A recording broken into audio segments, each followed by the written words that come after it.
time ago, in a world where we can only visit in our dreams,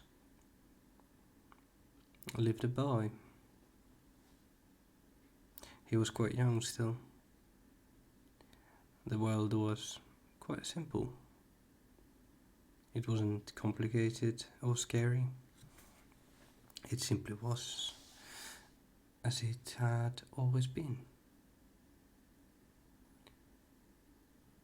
What he remembered from before did not matter to him anymore, because as long as he could remember, he'd been with a man, and that man decided what he would do, how he would live, what they would eat, where they would go. It was a simple life, and he saw no need to talk or find conversation, as the man seemed to enjoy silence, as it was his way. So he followed the man, listened to the orders, picked up wood, made fires, cooked, cleaned, and travelled. The man had a lot of dealings with other people. Over the years, as he followed him, he saw many faces, many places, poor and rich alike, towns, farms and cities. He never memorized any of them. None of them mattered. In his simple life, it was clear that everything existed. He didn't need to know why. He already had a purpose: to follow the man. Yet all changed when a day came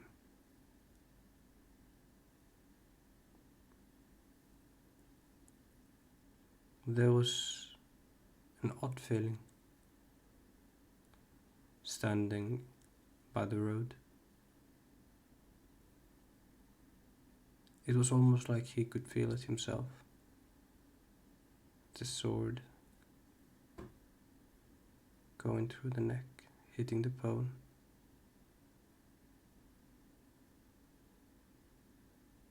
Of course, it was not as he would feel it, but as his mind would deal with it. The man he had followed, a cold corpse. Time had passed, yes, but he pondered and wondered and could not tell how long. Yet there he stood. Nothing had been taken. It didn't seem like there was reason for what had been done. But it was obvious. A life had been lost. And it awoke a fear in him, as there was a question of what now? There was wonder to it. It was a question without answers. He picked his memory, but everything seemed to be fading, trying to hold on. What was his identity? Everything had been tied to one thing, one way of living, never questioned. But now there was a world out there, and he was out of purpose. What would he do now? Where would he go? Where was he going? Where had they been going? He did not know. Did the man have maps? Did the man know? Did the man have a job? What was his purpose? What were his dealings? He did not know. He had simply done what had been asked, and that was everything he'd ever been. And suddenly, he was no longer. He was no longer just a boy. He had no name. What was he called? Where was he from? All those questions raced through his mind as he stood. Someone shook his shoulder. He barely felt it. He turned to look. A man. Slightly grey beard. There seemed to be someone behind him, maybe a daughter or a son with long hair, with clear blue sky eyes. There were scars on his face. He seemed to be saying something. What? Asking what happened. He simply looked at him. He didn't know how long, but he knew he would remember that face for the rest of his life. Yet he had already forgotten the face of the man he'd followed for all those years, disregarding anything. He did not remember the man's name, nor his purpose.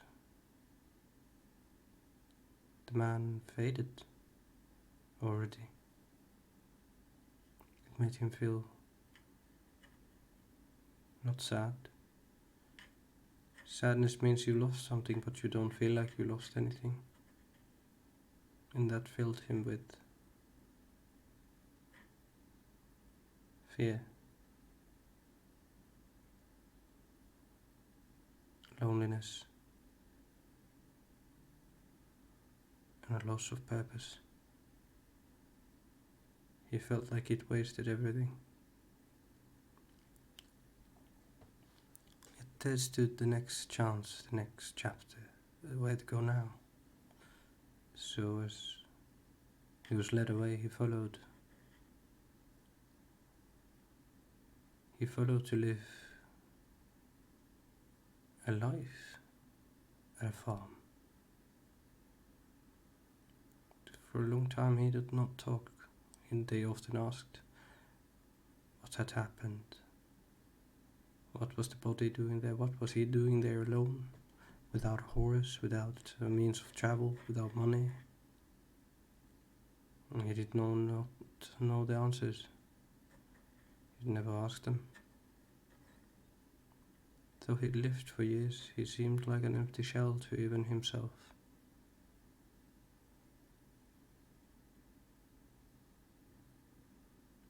All he could remember from the moment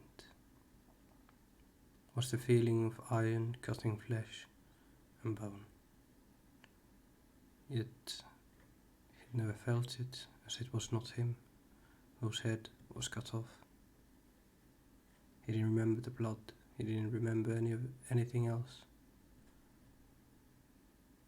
He did not remember who'd done it, what else had happened.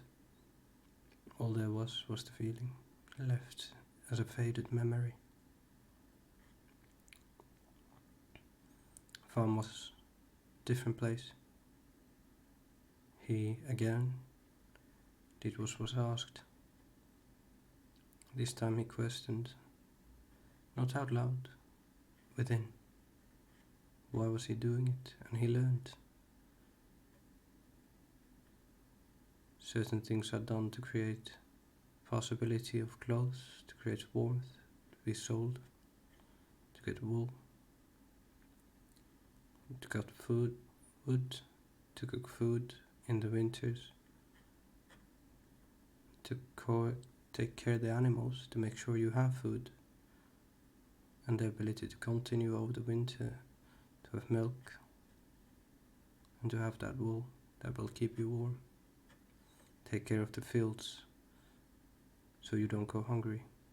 The work was hard, but there was a reason.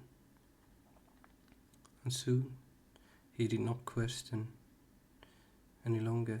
He had a purpose, and he faded into it, into that purpose, into that life. It was part of him.